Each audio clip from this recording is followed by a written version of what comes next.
I got to talk into the mic. Okay, no problem. So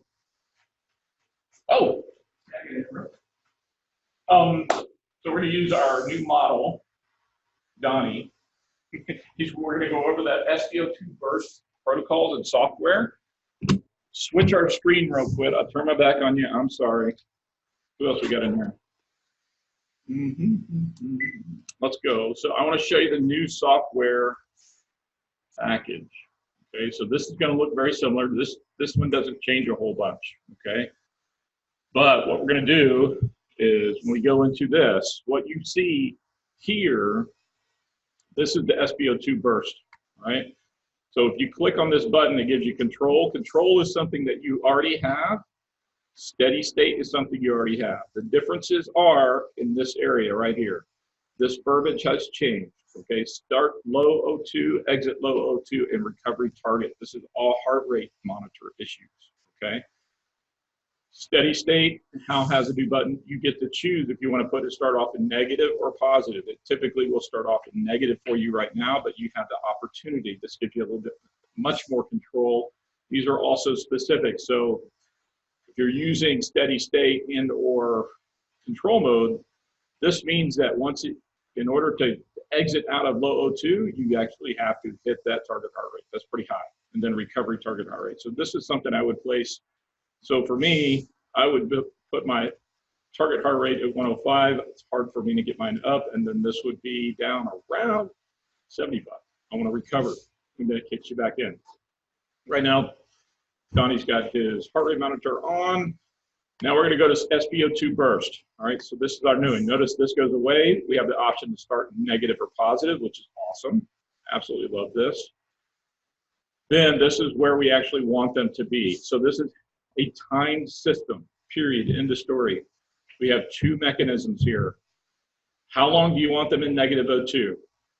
My protocol that I like is 180 seconds or 3 minutes. Positive O2, I want them in for 120. All right. Notice the default session length is now 5 minutes. In order to be able to change this, you have to put in all of the numbers. You can't just put, so if you want it to be 7 minutes, you got to do all of the numbers, okay? When that occurs, now you can make it a 7-minute protocol. So what happens is that after 5 minutes, it's going to kick back in to the negative O2 side. So like we have Dr. Tony. Tony does 10-minute negatives or 10-minute depleted oxygen protocols, which is great, but this gives us more flexibility. Before this, it was much more difficult to do that. So I like the 5-minute protocol. Now here's the next thing. This is really awesome. This is the minimum SpO2. This is critical. This is, you don't want their pulse ox to drop below 80% for any period of time. For Donnie, I had him on setup for this number was 85 yesterday. And he's really good at dropping his SpO2, so he dropped that down after about 90 seconds and immediately kicked him into high O2. It's a safety mechanism. So for today, we're going to make sure and see if he can get down towards 80. And then with the heart rate, so for him, his heart rate really doesn't get above 110, 115. So 145 is nice. So if the heart rate gets too high, it's going to kick you into high O2. If the SpO2 gets too low, it's going to kick you into high O2. It's a safety mechanism. All right, so our Bluetooth is connected, and we're going to hit start. Now, we got Donnie on. We have him on the monovibe plate. I like this a whole bunch. I'm going to go back and show you immediately where I like to go. I want to go to data and settings. This gives me some very specifics. I like these two mechanisms here. All right. Airflow is going to give you exactly how much they are breathing. This is in millimeters per liter per minute. Okay. So his biggest breath so far has been about 170. Okay. This gives you very good information as to whether or not they are holding their breath and they're taking consistent breath patterns. You can see right here how long that took him to do, okay? As time goes by, one of the things that when I first started playing with this was, this is a seconds counter, okay? So this gives you your time. So we're pushing a minute already. The other thing is, I want to see where he's at, his SpO2. This is O2 in blood. So this gives him his percentage where he's at. He started off at 94% because he was sitting there breathing negative oxygen while I was talking. All right, he's right at 95% right now. He is breathing 14.1% O2. Again, this gives you all the critical. Now, we'll talk about this a little bit later, but change sleep and wake times. This is where you actually set. It doesn't matter which SpO2 control mode where you're at. Now notice this. This is where you actually set those when you want to go to sleep and when you want them to wake. I suggest you start waking your machine up about 35 to 45 minutes prior to you actually beginning to use it, or when you first start patients in care. So we just had him drop all the way down to 90% O2, right at 90 seconds. So he's kind of in that area where I want to see, right? He's taking nice big deep breaths. He's doing squats. Show you what he's doing. He's doing squats on the bipoint, which is what I like a tremendous amount. We're gonna go back. So he's continuing. Now he's at 89%, 90, that's where we want him. He's taking nice big deep breaths. He's not holding his breath. Now, one of the things that I've found is that at this 2-minute mark, if he's not down, you notice he's bouncing between 90, he goes down to 89, and then he'll go up to 92, 93.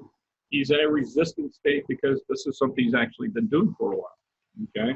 So when we get to about the 160 mark, so Donnie, go ahead and hold your breath for me. Take a big deep breath and then exhale about 80% and hold that for a 10 or 12 count. Notice this right here. You'll see him actually hold his breath. And then you have to take a big deep breath.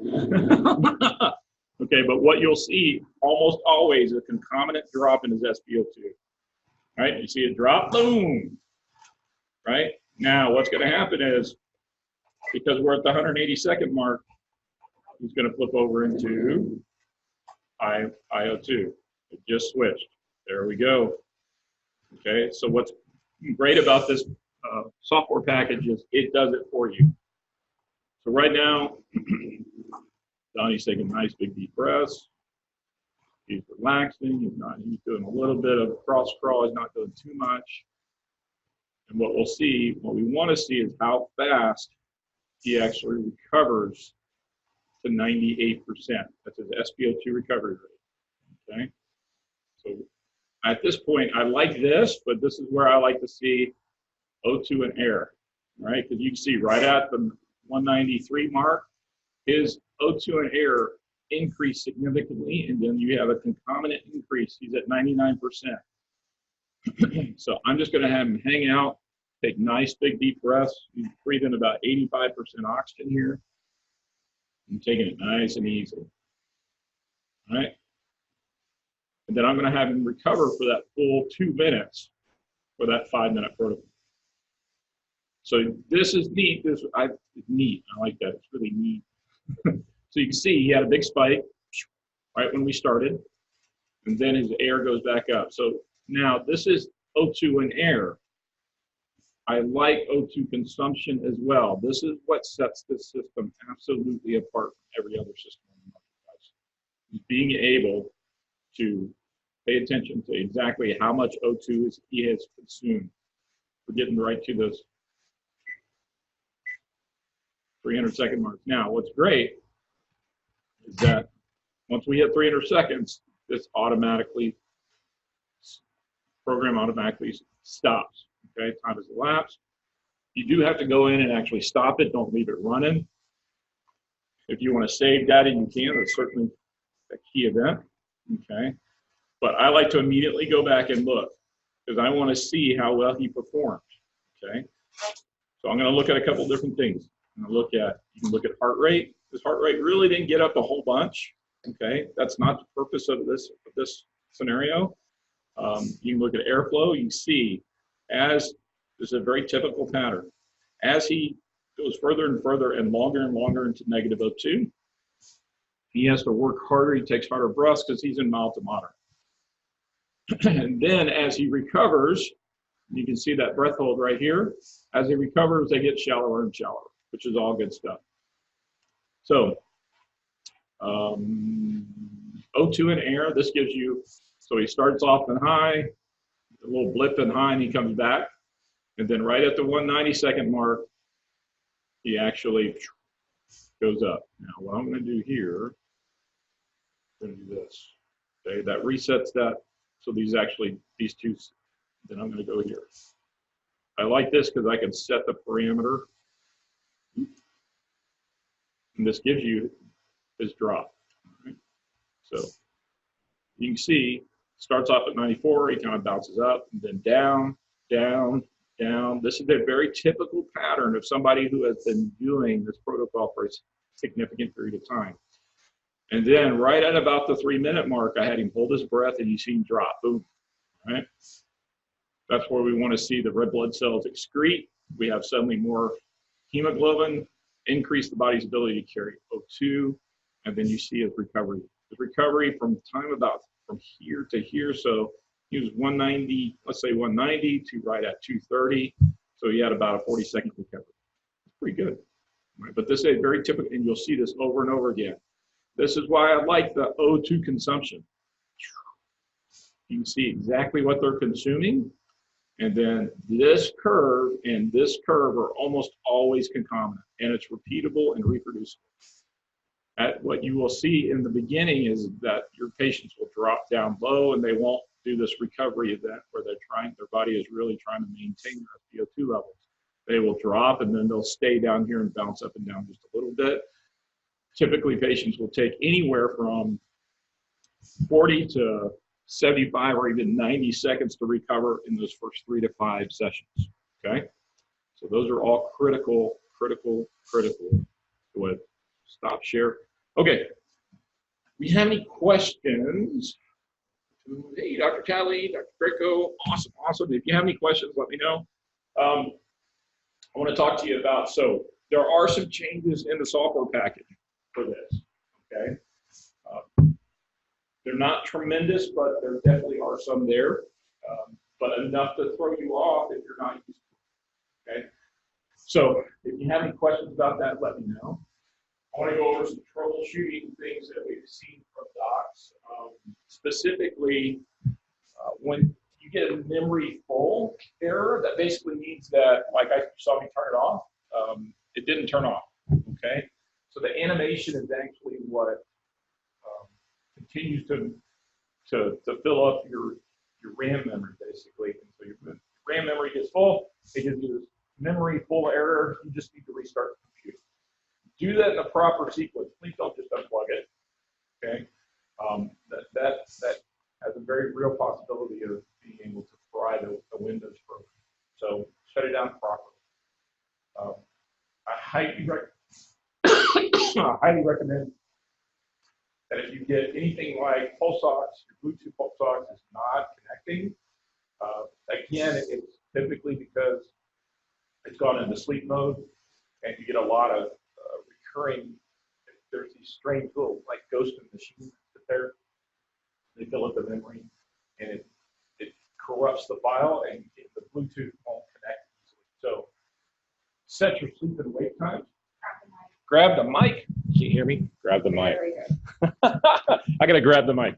Okay, so set your sleep and wake times, like I showed you. And like I said, 35 to 45 minutes beforehand for the big unit that we have out there right now. So that bag takes, you get about 1,000 liters and concentrated about 500 negative. Negative fills out within 5 minutes. The concentrated side takes about 30 minutes to get full concentration. Anything above 40% is twice normal sea level concentrated air, so 21%. So if you're at 40%, you're doing great. I'll show you how to pair the Bluetooth if there's a problem with that. Make sure that you're putting fresh batteries in. Those batteries, according to the manufacturer, should last 40 hours, okay? So that means 40 hours. So if you're putting 2 patients on it in a day, 2 weeks, you're probably gonna go through those AAA batteries. Sleep wake times, proper shutdown, like I said. The battery backup, let me talk about that. So your battery backup, if you're getting a beeping sound with your battery backup, we want, and you have moved your machine or somebody is back there behind it, make sure that the concentrator plug is tied into the surge protector. There's 2 sides. You have 4 that are battery and surge. You have 2 that are just surge, right? So the concentrator itself actually is plugged into the back of the tower, the computer itself, okay, into a black plate. The cord that comes from the back of the computer in that same plate goes into the surge protection side, all right? So those are some of the, that's if you're getting a warning. If you hear that, especially around the times you set for sleep and wake times, that your concentrator is turning on, turning off, turning on, turning off, that could be a sign that the relay has gone bad because it has gotten hot. So if you've got all of your equipment crunched up together, especially next to your concentrator, that concentrator generates a tremendous amount of heat. So it can actually give us some trouble with that relay. We've only had that one issue, but that was the one thing. So let me go through sleep and wake times. Anybody have any questions? Aha.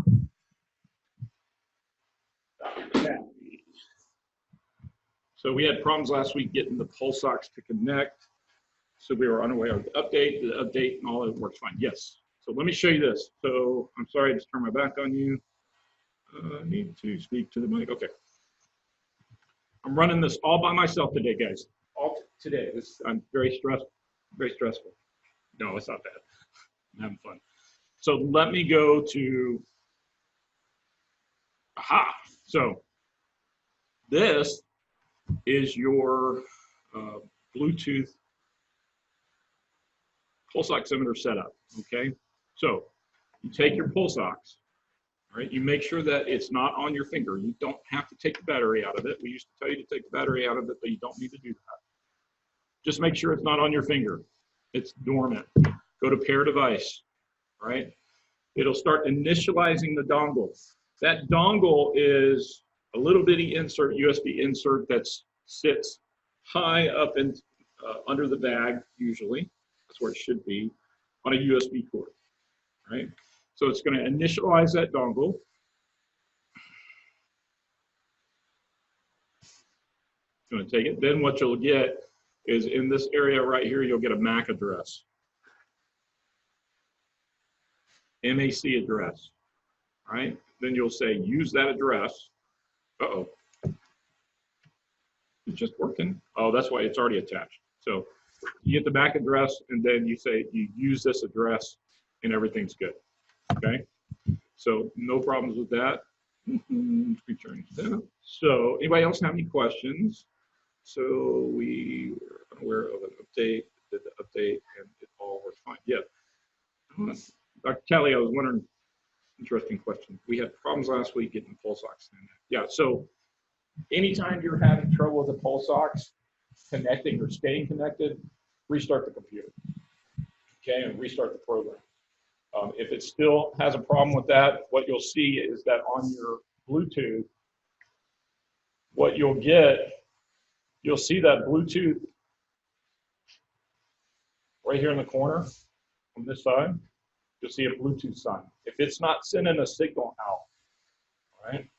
Like I get a signal, it gets bar, bar, bar, bar, bar, bar. Not doing that, it's not connected, okay? So, and if the batteries are low, you can potentially get false readings, like patients sitting at 71% pulse ox, and the heart rate's 185. I've had that happen to me, I've had that happen to other docs. Any other questions, guys? Pricing and system without the concentrator, Dr. Valentine. That's a good question. I don't think we have a specific price without the concentrator. I take it you have a concentrator. But yeah, if you've got a concentrator and it's something that we can work with, then yeah, we can definitely take a look at that. The price of total brain body O2 is $15,795. Pricing, we're going to have pricing actually on the console, right?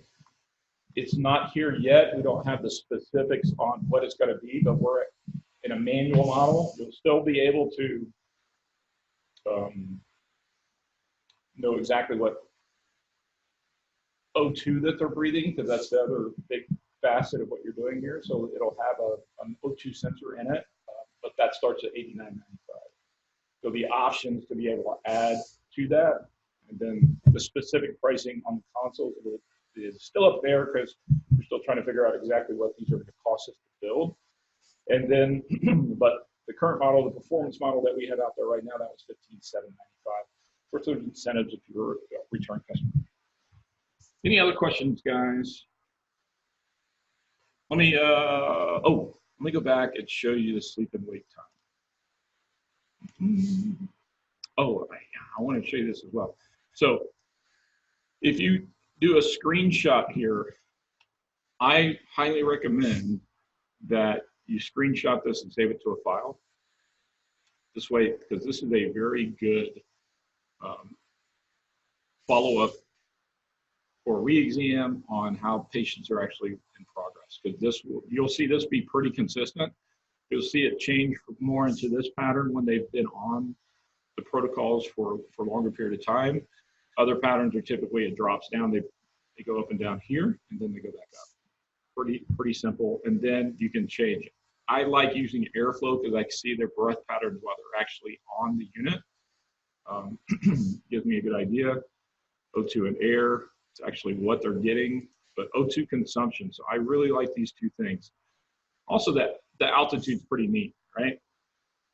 So the altitude shows you, hey, look, you're up at base camp at Everest. And then when you fall off the cliff, that's actually when there's an inverse relationship. But O2 consumption and O2 and blood are the two that I like to look at the end of each protocol, all right? And then change your sleep and wake time. So make sure that you have these set, all right? So right now, ours is set for Monday, Tuesday, Wednesday, Thursday, and Friday.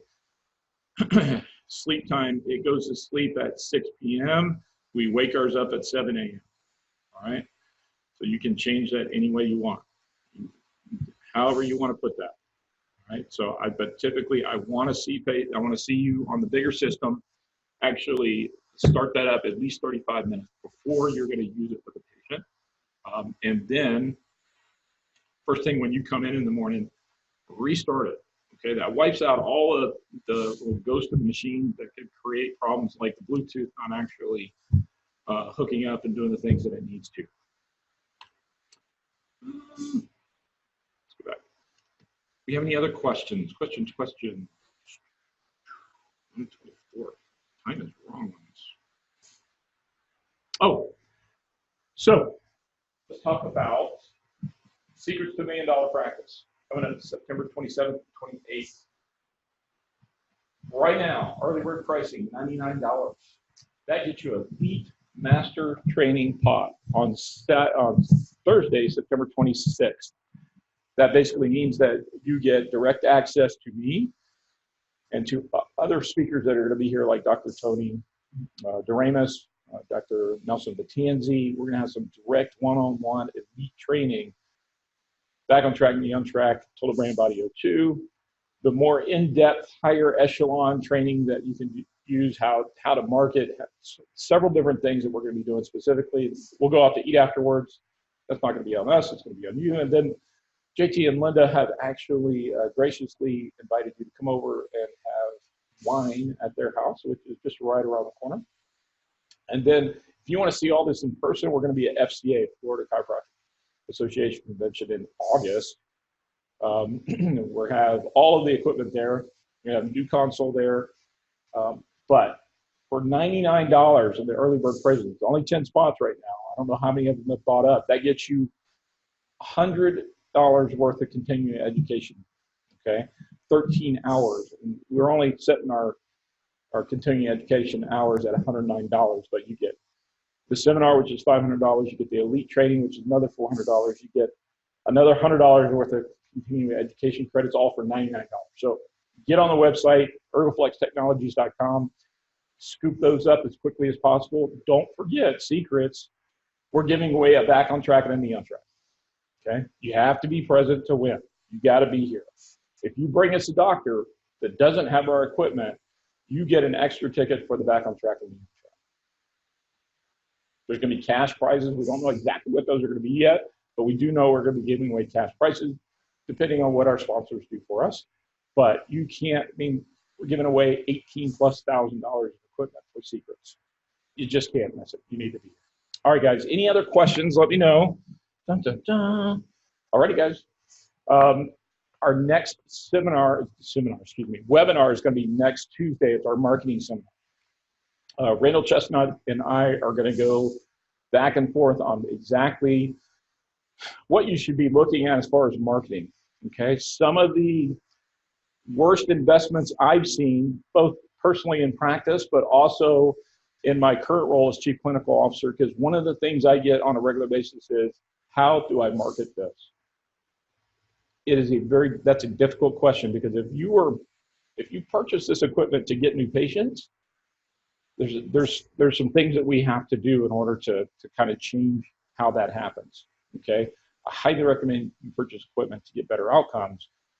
Then the new patients will come because of that aspect. So, but we're going to be going over the ins and outs of what marketing and how to think about marketing, which is much more important than actually the content out there. Because once we get you to think that way, now you can actually start to see and understand. And because there's been a bit of a disconnect between what we've been recommending and what patients and what doctors are actually willing and wanting to do, and then also what the patients respond to.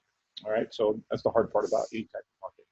So that's next Tuesday. We'll send you out some webinars, and then next Tuesday I also have my chiropractic instruments of success Facebook Live show with Dr. Scott Beavers. He's on the West Coast. He has all of our equipment, and he is killing it. So I want you to tune in, take a look at that, and we'll go on from there. All right, guys. Thanks a lot. If you have any other questions, nope. Okay. Any other questions? Send us. You can always reach out to me at dr.wyatt@backontrack.com. And we're on build 67. All right. That's our software update. So reach out to us. You want this new software package? We're going to send it out here pretty soon. It depends on where we're at. We've beat the snot out of this program to make sure it works, and it's doing awesome. Okay, we have a 50+ cycles through it just here. So it's solid. It does everything it needs to. It's got a built-in safety mechanism that if the Bluetooth drops, it doesn't just kick the patient into high O2 and you lose the effect. So we've got some very specific things. So Gene can send you out a USB flash drive with the build. Just let us know that this is what you want. We're going to be sending out to all of our doctors. But again, there are changes in it that could confuse either the docs using it or the staff that use it on a regular basis. Okay, so reach out to us and let us know, yes, this is what you want to do, and then we'll get you out that, because there's definitely some things we need to train you on. Basically what we did today. Okay, all right, guys, keep doing what you do and save lives. We'll be talking to you soon.